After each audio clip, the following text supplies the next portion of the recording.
Good evening friends. कैसे हैं आप सभी लोग। लास्ट टाइम हम जो डिस्कस कर रहे थे लीनियर अलजेब्रा में, हम लोग डिस्कस कर चुके थे कि इसको सब स्पेस कैसे निकालते हैं ना। कॉम्प्लीमेंट्री सब स्पेस, डायरेक्शन क्या होता है, ठीक, यूनियन क्या होते हैं, स्पैन क्या होता है, ये सब चीज हम डिस्कस कर चुके थे। ठीक, आज का जो अपना टॉपिक है वो हम कॉलम स्पेस से स्टार्ट करने जा रहे हैं।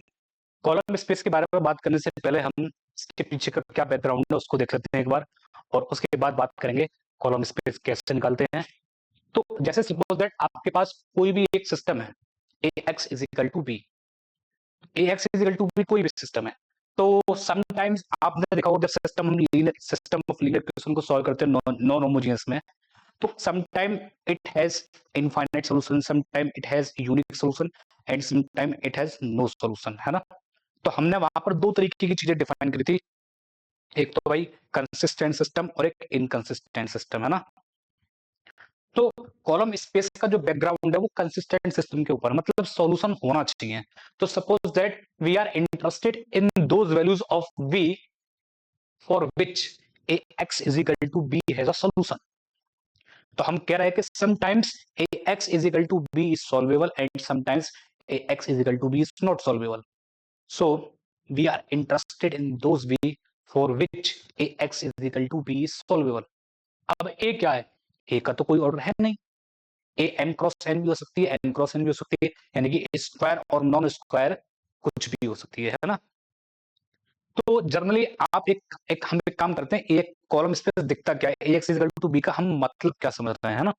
तो जैसे मेरे पास एक मैट्रिक्स है, मैंने एक ए एक्स अपनी तरफ से कंसिडर कर लिया, 1 2 3 4 5 6 और 7 8 9, और एक्स को मैंने कंसिडर कर लिया एक्स वाई जेड। ठीक, जब आप इनकी मल्टीप्लाई कीजिए, मल्टीप्लाई करने के बाद आपको पता चलेगा ये कुछ इस तरीके से कन्वर्ट हो जाएगी। ये 3 by 3 की मैट्रिक्स है, ये 3 by 1 का है, तो सॉल्व होके 3 by 1 का आएगा निकल के, है ना। तो ये कुछ कुछ ऐसा नहीं दिखेगा कि भाई x plus 2y plus 3z और फिर 4x plus 5y plus 6z और 7x plus 8y plus 9z।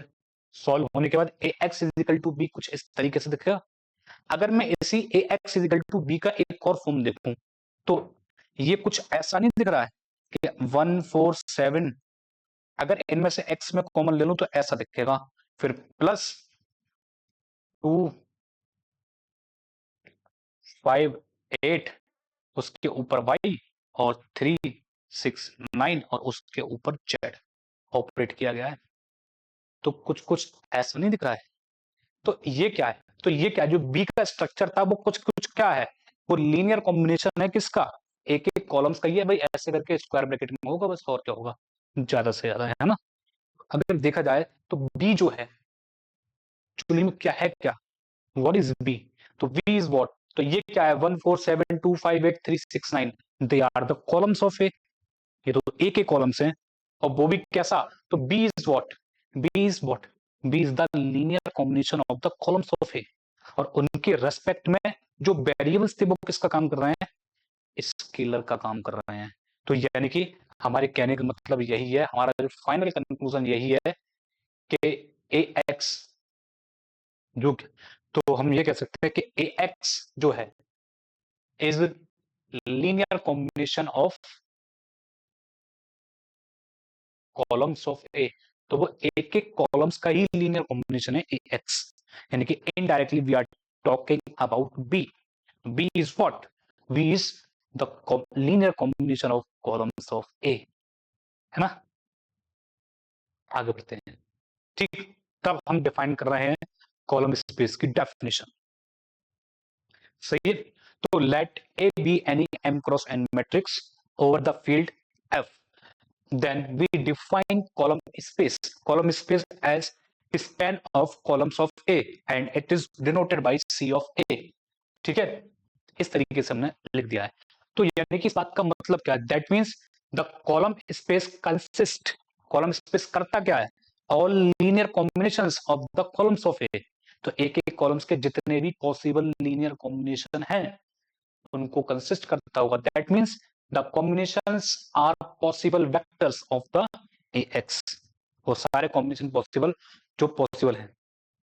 तो इसकी मैथमेटिकल डेफिनेशन क्या बना दी, ये बना दी। Column space of A define करने का तरीका हमने ये रख दिया, A M cross N such that X जो आएगा एफ एन का मेंबर होगा। यानी कि कॉलम स्पेस की बात कर रहे हैं तो वो बिलोंग किस में करेगा, जाके वो रो स्पेस में बिलोंग करेगा।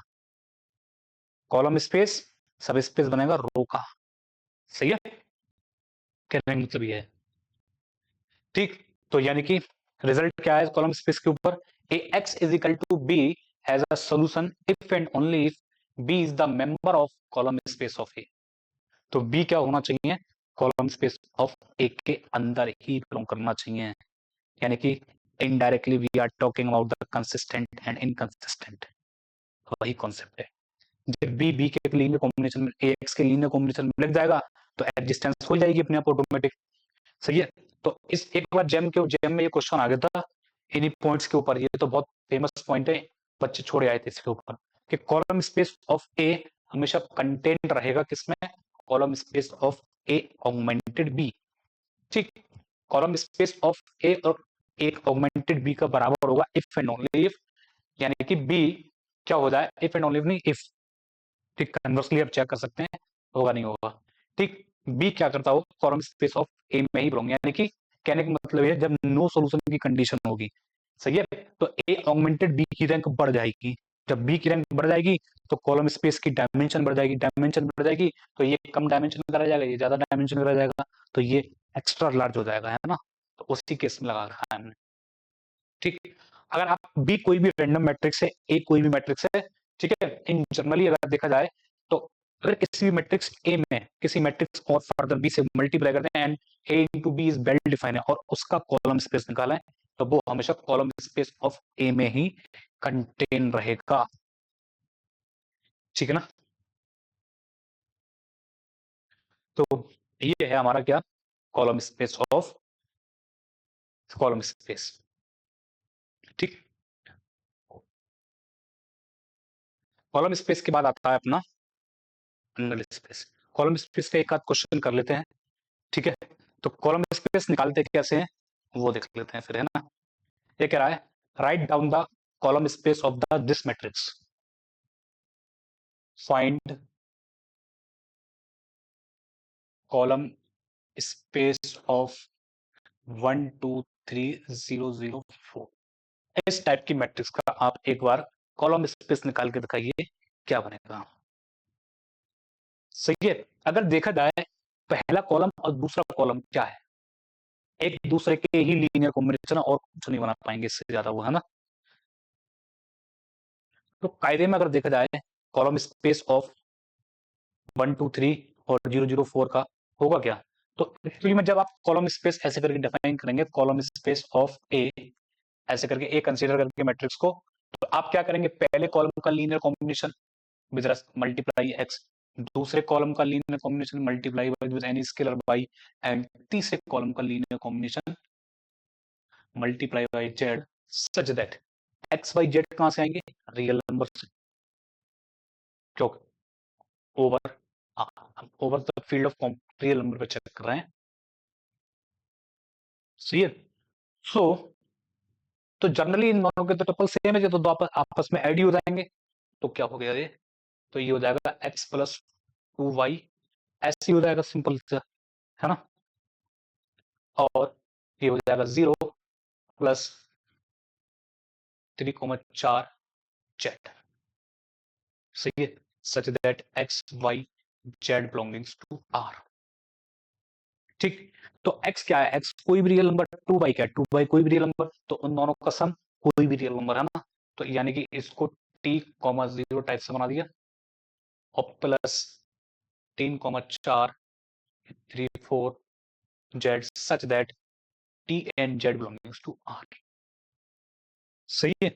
तो अब आप ये देखिए ये बन क्या गया, ये तो है एक डायमेंशन वाला, यानी कि आप इस टी को कैसे लिख सकते हैं, टी को ऐसे करके लिख सकते हैं 1,0 और टी, सही है, इस तरीके से लिखा जा सकता है ना। सो दिस इज व्हाट, ये दोनों वेक्टर आपस में कैसे हैं, एल आई है ना, इनडायरेक्टली एल आई। अभी हमने एल आई की डेफिनेशन लीनियर मैट्रिसेस में पढ़कर आए थे बस, है ना, तो हम वहां से पता है कि ये दोनों वेक्टर एल आई होंगे, है ना, मैट्रिक्स की फॉर्म पे। फिर इनका डिटरमिनेंट निकाल के देख लेंगे, नॉन जीरो आ जाएगा, एल आई हो जाएंगे। तो ये एल आई वेक्टर है, तो आर स्क्वायर सब स्पेस। अब ये क्या है, दो वेरिएबल्स के ऊपर है, तो दो वेरिएबल्स में आर स्क्वायर बनेगा। तो ये जो इसका जो कॉलम स्पेस ऑफ ए है, कॉलम स्पेस ऑफ ए है, इसको जनरेट कर देगा, पूरे आर स्क्वायर को जनरेट कर देगा। ये है, यानी कि indirectly we are saying that the column space of A this matrix forms a plane passing through origin. तो ये ज्यादा बेटर है आर स्क्वायर के कंपैरिजन में कहने से। बेटर तो ये होगा कि आप ये बोलें, ये ना बोल के आप ये बोलें, ये क्या जनरेट करेगा, प्लेन पासिंग थ्रू ओरिजिन। ये ज्यादा बेस्ट रहेगा, कॉलम स्पेस ऑफ ए बनेगा इसका। ठीक, तो इस तरीके से कॉलम स्पेस ऑफ ए निकाला जा सकता है। सही ना। जैसे मैं बात करूं, एक और ले लेते हैं, ए इज इक्वल टू, एक मैट्रिक्स ले ली मैंने 1 2 2 4। इसके बारे में पूछा है कि भाई इसका कॉलम स्पेस क्या बनता होगा। तो आप डिफाइन कर दीजिए, column space of A is equal to linear combination of 1 2 X and 2 4 Y such that X Y belongings to R. ठीक, तो ये दोनों क्या है, एक दूसरे के स्केलर टाइम है, तो यानी कि लौट के क्या बन जाएगा 1 2, और ये बन जाएगा X plus 2y such that X Y belongings to R. तो अब x क्या है, x तो कोई भी रियल नंबर, y क्या है, y भी कोई रियल नंबर, उन दोनों का सम कोई भी रियल नंबर। तो x प्लस 2y की जगह बना देंगे t या z, जो आपका मन करे वो बना दो, t such that t belongings to r। तो आप r डायमेंशन में r स्क्वायर में देख लीजिए, तो 1 और 2 वेक्टर ये हो गया 1 2। तो इनका जो स्केलर टाइम होगा ये इस तरीके से। तो ये क्या बन रही है, आर स्क्वायर के अंदर एक लाइन पासिंग थ्रू ओरिजिन है। तो यानी कि ये क्या बन गया, कॉलम स्पेस ऑफ एस का। तो ये हो गया line passing through origin, line passing through origin रहेगी इन आर स्क्वायर। ठीक, इस तरीके से कॉलम स्पेस को निकाला जाता है ना। ठीक, तो आगे बढ़ते हैं। आगे जो है अपना वो नल स्पेस है।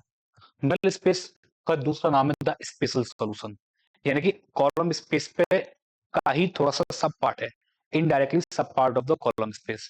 जैसे आप कॉलम स्पेस में बात करते हैं कि भाई X is equal to B कब कंसिस्टेंट है ना, तो आप इंटरेस्टेड उन वी में है जिनके लिए A X is equal to B has a solution.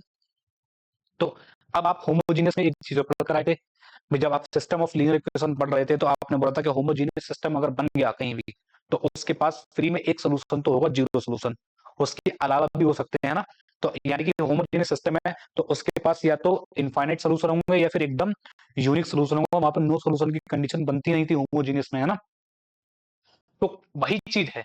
तो क्या है, suppose A is any M cross N matrix over the field F, and then we have a system AX is equal to B. Then, if B is equal to 0, then AX is equal to 0 is known as the homogeneous system. Then the collection of the all solution of AX is equal to 0. तो ऐसे x जो AX is equal to 0 को satisfy करते हो, उन सबको correct कर लो, तो वो मिलकर अपने आप में एक वेक्टर स्पेस बनाते हैं, और उस वेक्टर स्पेस का नाम है नल स्पेस। ठीक, लीनियर ट्रांसफॉर्मेशन हम इसको नलिटी बोलेंगे बाद में जाके, बस इतना फर्क पड़ेगा, है ना। ठीक है, then the dimension of null space is called the nullity. आगे चल के आएगा कॉन्सेप्ट, कोई दिक्कत नहीं है। तो एक एस बना दिए, एक ऐसा सेट जिसमें हमने वो एक्स चूज किए हैं जहां पर X is equal to 0 has the solution. तो वो यूनिक सॉल्यूशन भी हो सकता है और इनफाइनाइट सॉल्यूशन भी हो सकता है। तो ऐसी चीजों को हमने नाम दिया है नल स्पेस। तो नल मतलब जीरो, और यानी कि जीरो की करेक्शंस मिलकर ऐसे वेक्टर जिनकी इमेज जीरो बनती हो, यानी कि ऐसे वेक्टर जो एक्स को जीरो पर क्या कराते हो, सॉल्यूशन देते हो, X is equal to zero के सॉल्यूशन को सेटिस्फाई कराते हो, उन सबकी कलेक्शन मिलकर अपने आप में वेक्टर स्पेस बनाएगी। तो जीरो ऑलवेज सेटिस्फाई, तो this set is always non empty. तो ये कभी एम्प्टी तो हो नहीं सकती। आप दो कोई सॉल्यूशन मान लो, तो ये कैसे वेक्टर स्पेस बनेगी वो भी देख लेते हैं। बहुत सरल वेक्टर स्पेस बनाना है, सही है। तो zero always belongings to S, क्यों, क्योंकि A into zero is equal to zero, तो जीरो हमेशा प्रेजेंट। दूसरा, अगर x1 x2 दो मेंबर हैं S के, तो ax1 इज इक्वल टू 0 और ax2 इज इक्वल टू 0, तो इन दोनों को जोड़ लो, एक कॉमन आ जाएगा, x1 प्लस x2 मिलकर 0। तो यानी कि x1 x2 का सम भी किस में चला गया, S में चला गया, दूसरी प्रॉपर्टी भी सोल्व हो गई। तीसरी, अगर x1 S का मेंबर है तो x इज इक्वल टू 0, तो c से मल्टीप्लाई करो, c x1 is equal to 0, तो a सी x1 मिलके 0, तो स्केलर टाइम भी चला गया इसमें। तो यानी कि तीनों प्रॉपर्टी सेटिस्फाई हो गई। तो यानी कि ये सेट जो S था वो अपने आप में क्या बन गया, सब स्पेस बन गया। तो यानी कि सब स्पेस बन गया तो वेक्टर स्पेस बन गया। तो उसी वेक्टर स्पेस का नाम है null space. Is this clear और नॉट क्लियर? तो नल स्पेस को किससे डिनोट करते हैं? It is denoted by N A. तो इसको एन ऑफ ए से लोग ऐसे करके क्या है, स्टाइलिश बना देते हैं, एन ऑफ ए। सही है, ये बस थोड़ा सा नोटेशन का है और कुछ नहीं है ना। अगर कोई अपनी तरफ से नोटेशन देगा भी तो उसको डिफाइन करेगा कि भाई मैंने इस चीज के लिए ये नोटेशन यूज की है। ठीक, तो ये तो बात रही अपनी इसकी नल स्पेस की, है ना। आगे बढ़ते हैं इसमें। एक find the null space of following matrices. ठीक, पहली मैट्रिक्स है 1 2 2 4 और दूसरी मैट्रिक्स है 1 2 2 5। ठीक, तो नल स्पेस के लिए आपको सॉल्व करना पड़ेगा ए एक्स इज इक्वल टू 0। तो यानी कि आपको इनडायरेक्टली होमोजीनियस सिस्टम को सॉल्व करना है। ठीक, आप इसके करस्पॉन्डिंग एक एक करस्पॉन्डिंग एक फॉर्म बना लीजिए, तो वो आएगी 1 2 0 0। ठीक, एक रिजल्ट और हम करेंगे अभी कि अगर ए रो इक्विवेलेंट, एक कॉलम इक्विवेलेंट है किसी मैट्रिक्स बी के, तो जो सॉल्यूशन बी के पास होंगे वही सॉल्यूशन ए के पास होते हैं। ऐसा एक रिजल्ट होता है। सही है, आगे आएगा अभी LILD में हम इसको करेंगे डील। ठीक, उसका प्रूफ बहुत आसान है एकदम से, तो ठीक है ना। So now from here we can say that कि x plus 2y is equal to 0। So यहां से आ गया x is equal to minus of 2y।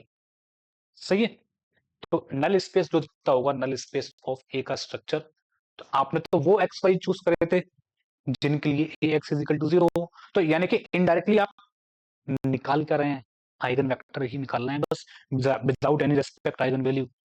कोई भी आइगन वैल्यू के रेस्पेक्ट में नहीं है ये, बस। तो आइगन वेक्टर भी ऐसे ही निकाले जाते हैं सेम, है ना। सही है, तो x की जगह कितना, माइनस का 2y comma Y such that y belongings to r। तो फील्ड यानी कि r की जगह हम फील्ड भी लिख सकते हैं f, है ना। तो नल स्पेस का वेक्टर कौन होगा, -2, 1 टाइप के जितने भी वेक्टर होंगे वो सब नल स्पेस को सेटिस्फाई करते होंगे। ठीक, इस तरीके से नल स्पेस ऑफ ए निकलेगा। इस वाले का क्या कहना है?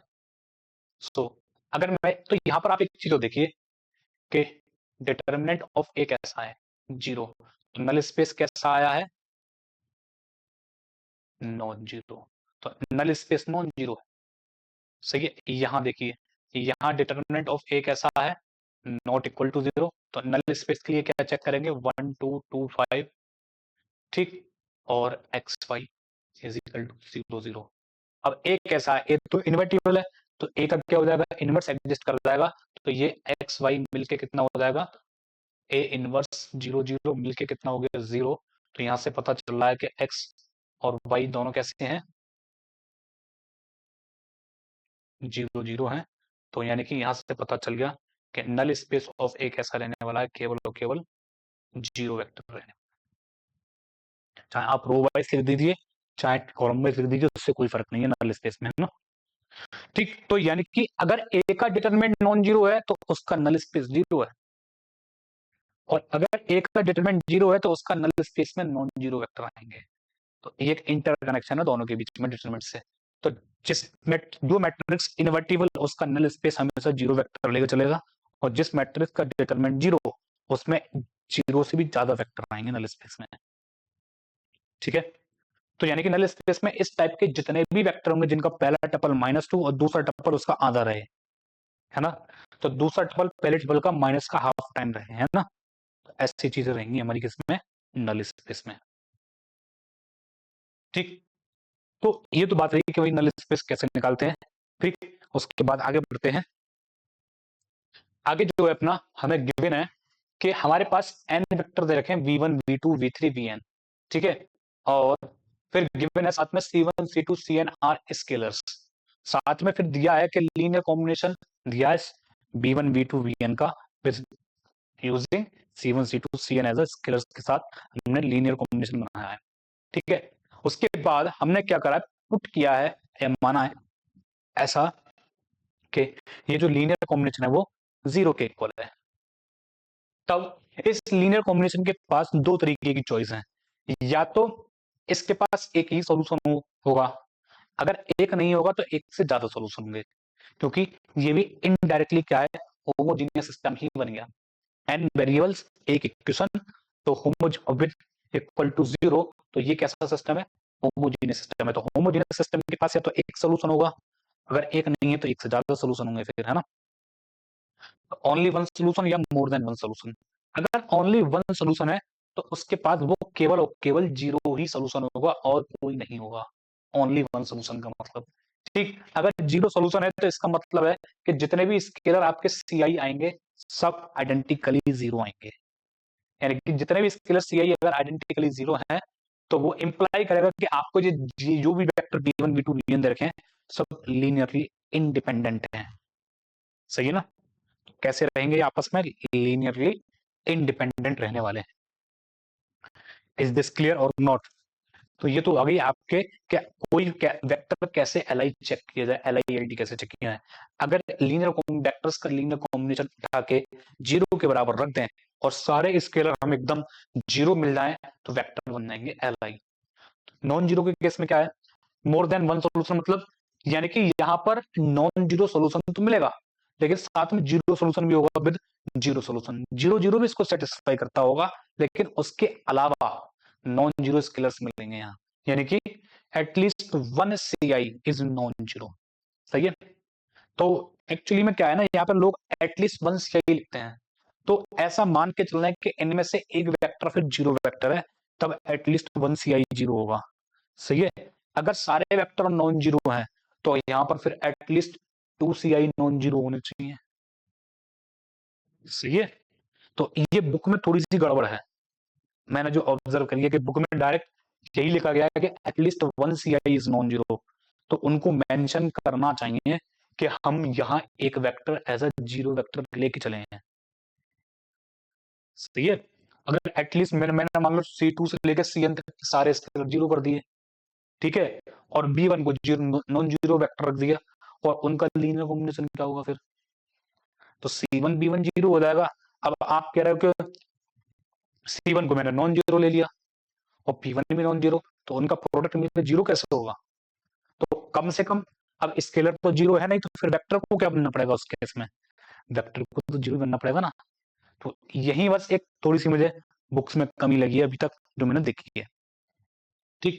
एटलीस्ट वन, ये ठीक है, इसमें गलती कुछ भी नहीं है, लेकिन ऑब्जर्वेशन में थोड़ी सी कमी है बस, है ना, सही है। तो यानी कि कम से कम अगर एक सीआई नॉन जीरो है तो यहाँ पर जो वेक्टर्स माने जाएंगे वो लीनियरली डिपेंडेंट, तो यहाँ पर जीरो वेक्टर इंक्लूडिंग होगा इन में, अगर जीरो नहीं है तो at least to CI non zero होंगे, फिर तभी तो एक दूसरे के लीनियर कॉम्बिनेशन में लिखे जाएंगे, सही है। तो ये एल आई और एल डी की डेफिनेशन है, ठीक। एल आई एल डी को चेक करने के तरीके बहुत सारे होते हैं, मैट्रिक्स बना के भी लोग चेक करते हैं, ठीक है, लीनियर कॉम्बिनेशन बना के भी चेक करते हैं, और कुछ लोग ओरली भी चेक कर लेते हैं, जैसे कि अगर पहला ही वेक्टर नॉन जीरो है तो अब पहला वेक्टर नॉन जीरो है तो B is not equal to zero, इसका सी इंटू वी अगर मिलकर जीरो बनता है तो यहां से तुरंत पता चल जाएगा कि आपको स्केलर को क्या बनना पड़ेगा, जीरो ही बनना पड़ेगा। तो सारे स्केलर कैसे आ गए, जीरो, और सारे स्केलर जीरो आते वेक्टर कैसा हो गया, एल आई। तो पहला वाला सेट कैसा एकदम एल आई रहने वाला है। दूसरा वाला सेट, तो अभी मैं बता रहा था कि अगर किसी भी सेट में जीरो वेक्टर की प्रेजेंस है तो वो सेट एल डी, ये तो अपने आप में एल आई है लेकिन ये जीरो को ले आया साथ में, तुरंत एल डी, आप एल डी हो जाएंगे। अगर ये जीरो नहीं होता तो एल आई रहता, सही है। तो वन और माइनस वन इनको चेक करना है, तो इनको चेक करने के दो तरीके हैं। अब जैसे कि मैंने बोला था कि मैट्रिक्स चेक कर लो, तो मैट्रिक्स तभी बनानी चाहिए जब आपके पास स्क्वायर ऑर्डर सिस्टम आ जाए, यानी कि वेक्टर्स को रखने के बाद मैट्रिक्स स्क्वायर फॉर्मेट बनती हो, क्योंकि नॉन स्क्वायर का आप डिटरमिनेंट ही नहीं निकाल पाओगे। आप ऐसे करके रख लो 1 1 1 1 माइनस 1 1, अब इसका डिटरमिनेंट कैसे निकालोगे? पता ही नहीं, आता ही नहीं। तब क्या करें? तब तो आपको अपनी प्रॉपर डेफिनेशन ही लगानी पड़ेगी, जिस लीनियर कॉम्बिनेशन वाली है ना। लेकिन इसमें आप डिटरमिनेंट के थ्रू जा सकते हैं, क्योंकि ये 3 वेक्टर है, 3 ट्रिपल के, तो 3 बाई 3 की मैट्रिक्स बन जाएगी और इजिली मैट्रिक्स फॉर्म से काम हो जाएगा अपना। यहाँ क्या चेक करोगे फिर? C1 1 1 1 प्लस C2 1 माइनस 1 1 मिलके 0, तो यानी कि C1 प्लस C2 का सम 0, और यहाँ से मिलेगा C1 माइनस C2 का सम 0, और ये भी बिल्कुल सेम चीज देगा, C1 प्लस C2 का सम 0। इन दोनों को सॉल्व कर लो, C2 से C2 उड़ गया, C1 की वैल्यू 0, C1 0 होते ही C2 0, सारे स्केलर कैसे आ गए? 0। तो ये वाला वेक्टर भी Li रहेगा, तो ये वाला तो Ld रहेगा, है ना, ये वाला Li रहेगा। ठीक है, पहला तरीका। ठीक, दूसरा तरीका ये है कि इन दो वेक्टर के ऊपर ऑब्जर्वेशन करना है, तो ये पहला वेक्टर दूसरे वेक्टर से क्या इंडिपेंडेंट है या नहीं, ओरली कैसे चेक करें? ओरली चेक करने के लिए ये वेक्टर का जो टाइम है वो निगेटिव टाइम है, दूसरा टपल। तो अगर मैं पहले टपल में -1 से गुणा करूं तो दूसरा टपल निगेटिव तो हो जाएगा, लेकिन साथ में पहला और तीसरा फ्री में हो जाएगा, लेकिन वो तो ऐसा दिया ही नहीं है। तो यानी कि ऐसा कोई वेक्टर का ऊपर स्केलर ही नहीं है जिसका नेगेटिव टाइम्स दूसरे टपल को नेगेटिव बनाए, बाकी दोनों को छोड़ दे। तो यानी कि ये दोनों वेक्टर आपस में अलग अलग हैं, ऐसे भी चेक कर सकते हैं। अगर मैं पहले में दूसरे को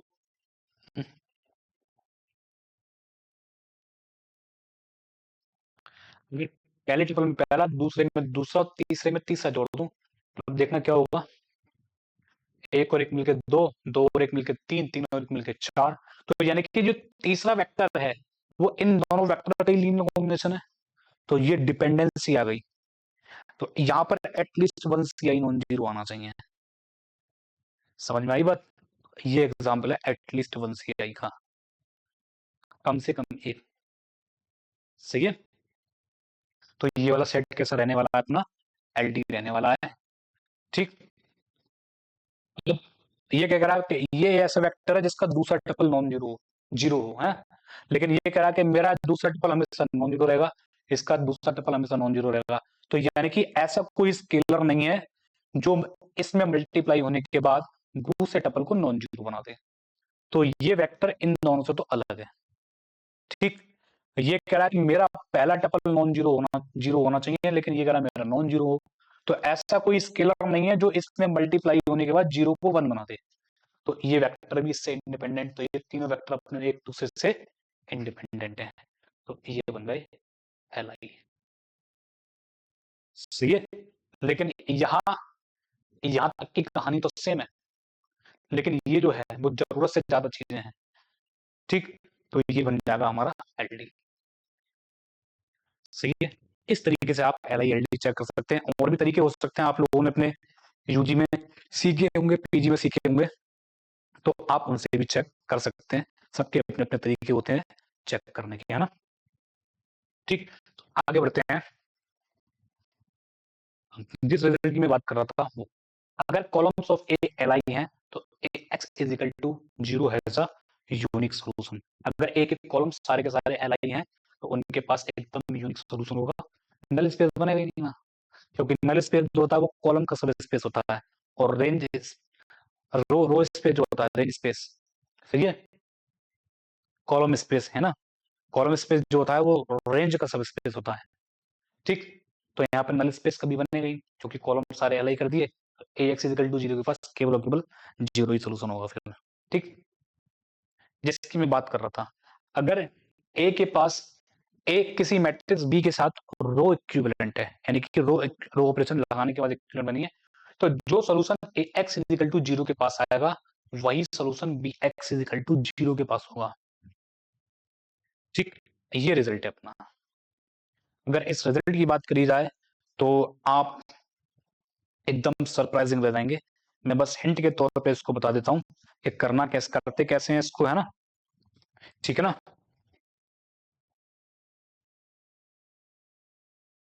हिंट के तौर पे बता रहा हूँ बस, बाकी आप कर अपने आप सकते हैं।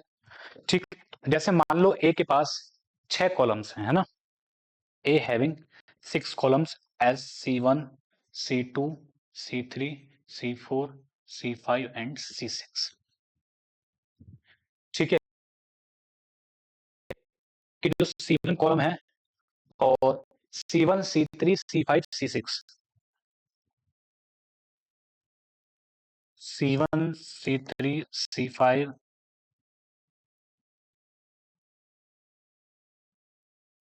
और C6, हमने कहा कि ये एलाई है आपस में। बाकी C2, C4 के बारे में नहीं पता कि क्या है। सही है, तब हमने ए के ऊपर रो इक्विवेलेंट लगाया बी, तो ये जो बी जो ए के कॉलम है वो कन्वर्ट होगा किस तरीके से, C1 dash, C2 dash, C3 dash, C4 dash, C5 dash और C6 डैश में। अब हम क्लेम कर रहे हैं, क्या क्लेम है हमारा, कि जो C1 dash, C3 dash, C5 dash और C6 डैश होगा और ऑल्सो एल आई, तो ये भी एल आई ही रहेंगे, ऐसा हमारा क्लेम है। तो जाके, तो जब ये एल आई हम प्रूफ कर लेंगे, यानी कि प्रूफ हो जाएगा इजीली, ठीक, तब जाके हमें पता चलेगा, तो ये बी के सॉल्यूशन बनाएंगे, तो जो बी के सॉल्यूशन है तो रो इक्विवेलेंट को वापस ले आएंगे, तो वहां से वापस करके हम कह सकते हैं कि जो सॉल्यूशन बी के पास है वही सॉल्यूशन हमारे ए के पास हो जाएंगे। इज दिस क्लियर और नॉट क्लियर? तो इस तरीके से हम प्रूफ करते हैं, ठीक है ना। यही चीज मैंने कॉलम स्पेस और नल स्पेस लगाने में निकालने में लगाई थी, है ना। ठीक, अगला रिजल्ट क्या है, अगर B1, B2, Bn LD vectors हैं, देन कम तो there exist a vector Vi, कम से कम एक ऐसा वेक्टर Vi होगा जो अपने प्रीसीडिंग वेक्टर के लीनियर कॉम्बिनेशन में लिखा गया होगा। तो उसका एग्जांपल यही है, ये वाला एग्जांपल। सही है, ये जो वेक्टर है इनका 1 1 टाइम करके लिखा गया है। इस वेक्टर को बनाने के लिए जो भी स्केलर यूज हुए होंगे इन तीनों के वो लीनियर कॉम्बिनेशन में लिख जाएगा। ये अगला रिजल्ट है। सही है, तो if we have a LD vector, तो उनमें कम से कम एक ऐसा वेक्टर होगा जो अपने बाकी के प्रीसीडिंग वेक्टर के लीनियर कॉम्बिनेशन में लिख जाएगा। ठीक, सही है।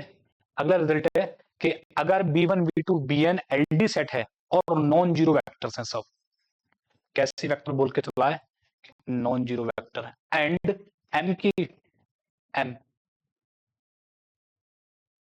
की वैल्यू जो है वो 1 से बड़ी है, ठीक है, देन लेकिन बट फाइनाइट, तो ये जो वेक्टर है वो यानी कि m की वैल्यू 1 से तो बड़ी है, लेकिन बट फाइनाइट किसके लिए बोला गया है, ये जो m की वैल्यू है वो उसके लिए फाइनाइट बोला कि भाई तुम इनफाइनाइट नहीं हो सकते, फाइनाइट ही रहोगे, क्योंकि वरना तुम सेट में इनफाइनाइट वेक्टर हो जाओगे, नहीं तो हम इनफाइनाइट के ऊपर ये बात नहीं बोल रहे हैं, ठीक है।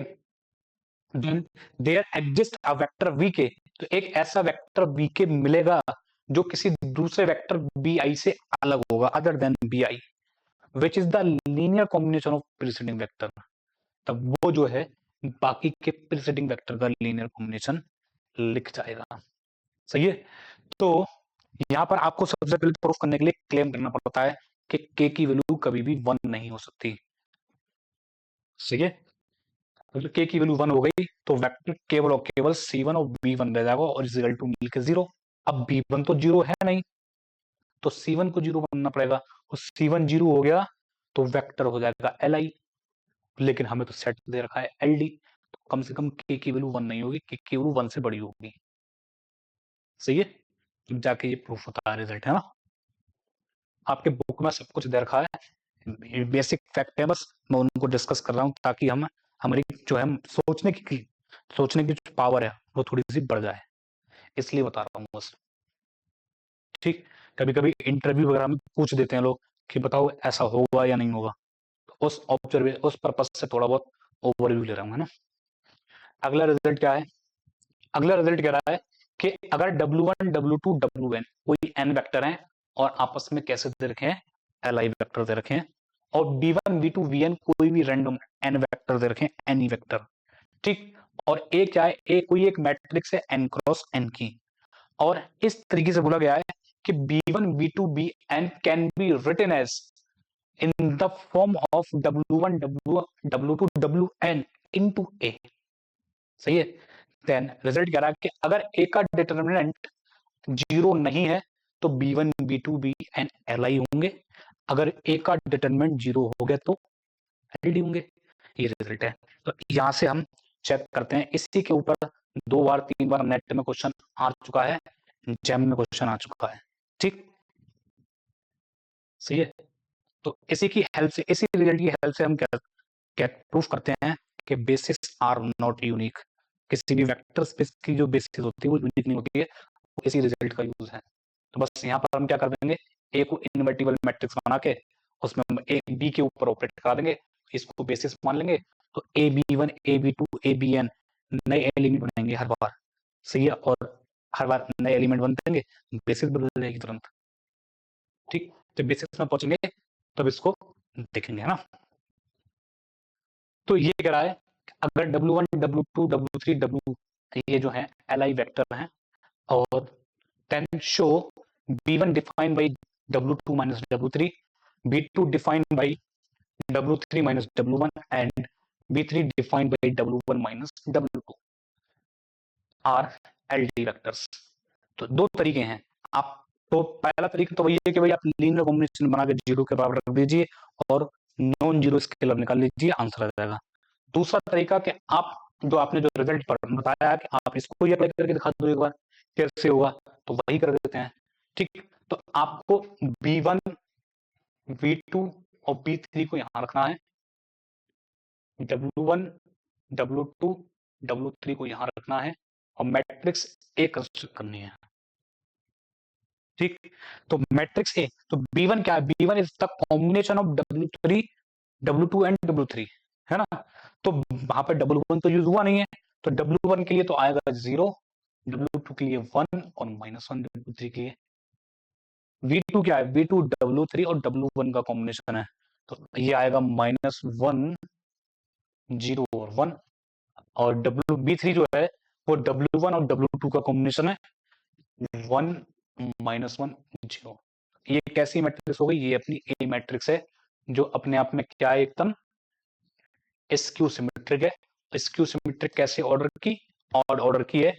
ऑड ऑर्डर की जितनी भी स्क्यू सिमेट्रिक होती हैं उनका डिटरमिनेंट जीरो होता है, ए का डिटरमिनेंट जीरो, तो यहां से तुरंत पता चल गया कि डिटरमिनेंट ऑफ ए जो रहेगा वो जीरो है। तुरंत यहां से कह सकते हैं B1 B2 B3 आर कैसे रहेंगे, एलटी रहेंगे। ठीक है ना, इस तरीके से हम प्रूफ कर सकते हैं कि ये एलडी वेक्टर्स हैं दोनों। ठीक, अगला क्वेश्चन क्या है, अगला क्वेश्चन ये नेट में आया था, इस तरीके के 2-3 क्वेश्चन आ चुके हैं, उसी रिजल्ट के ऊपर 2 क्वेश्चन हो रहे थे, बस मैट्रिक्स बनानी है वहां, और आप कर सकते हैं प्रीवियस ईयर में, है ना। तो ये एक और क्वेश्चन दे दिया इस तरीके का सी ने, तो एस दे दिया कि ये एल आई वेक्टर है, इस बार बी ना बोल के क्या दे दिया, टी दे दिया सेट, ये B1 ये B2 ये B3 और ये Bn, आप इनकी कंस्ट्रक्शन कर लो। तो इसके ऊपर जो आप बनाएंगे अल्फा 1 अल्फा 2 से लेके अल्फा n, ठीक है, तो आएगा तो फिर से अल्फा 1 अल्फा 2 से लेके अल्फा n ही, या आप ऐसे कर लो, ऐसे ऐसे दोनों सिंबल सेम लगेंगे आपको, तो T1 T2 से लेके Tn, ऐसे, है ना। तो बनाने का तरीका क्या रहेगा, पहला वेक्टर बनाने के लिए केवल और केवल अल्फा 1 का यूज किया, बाकी सब जीरो, 1 0 0 0 0 0 0, है ना। ठीक, दूसरा वेक्टर बनाने के लिए अल्फा 1 और अल्फा 2 का यूज किया गया है, 1 1 0 0, फिर अल्फा 1 अल्फा 2 अल्फा 3 0, तो इस तरीके से लास्ट में जाके 1,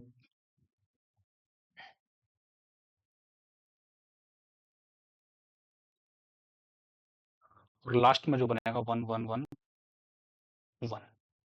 ये जो बनेगी n क्रॉस n की एक अपर ट्रायंगुलर मैट्रिक्स बनेगी जिसकी सारी डायगोनल एंट्री कैसी होंगी 1। यहां से पता चल रहा है कि डिटर्मिनेंट ऑफ ए जो है वो 1 है, 1 इज नॉट इक्वल टू 0। तो दिस इंप्लाइज जितने भी t1 t2 से लेकर tn है सब कैसे हैं li। तो अब तो ये li होगी, मैट्रिक्स ही इन्वर्टिबल हो गई। अब मैट्रिक्स तो इन्वर्टिबल है for any value of n, तो n की तो कोई भी वैल्यू रखो आप, मैट्रिक्स तो हमेशा इन्वर्टिबल रहेगी। क्यों? क्योंकि अपर ट्रायंगुलर मैट्रिक्स है और upper triangular matrix having all entry on diagonal 1, तो डिटरमिनेंट हमेशा नॉन जीरो रहेगा। तो यही तो पूछ रहा है कि n की किस वैल्यू के लिए ये li रहेगा t सेट, तो n की तो कोई भी वैल्यू लगाओ, तो चारों वैल्यू लगाओ। सही है, तो इसके चारों ऑप्शन इसके करेक्ट आंसर रहने वाले हैं। ठीक है ना, तो इस तरीके से हमारे ये क्वेश्चन आए हुए हैं। ठीक है ना, इतनी बात क्लियर है। सो बाकी का काम हम लोग नेक्स्ट लेक्चर में कंटिन्यू करेंगे, है ना।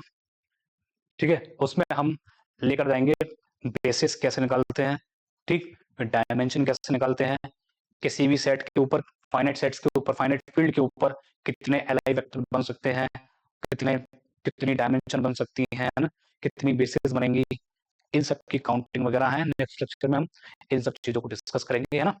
ठीक, और बेसिस डायमेंशन को कंप्लीट करने के बाद अपने लोग जाएंगे कोशेंट वेक्टर स्पेस की तरफ, है ना। सही है, और ठीक, और कैसे कैसे डायमेंशन निकालते हैं किसी भी वेक्टर स्पेस की, क्या डायमेंशन होगी वो देखेंगे। फिर ऑर्डर्ड बेसिस क्या होती हैं, कोऑर्डिनेट्स क्या होते हैं और उनका कैसे यूज करते हैं। ये 2-3 लेक्चर में ये फिनिश हो जाएगा पूरा वेक्टर स्पेस का काम, फिर है ना। ठीक है, तो मिलते हैं फिर नेक्स्ट लेक्चर में।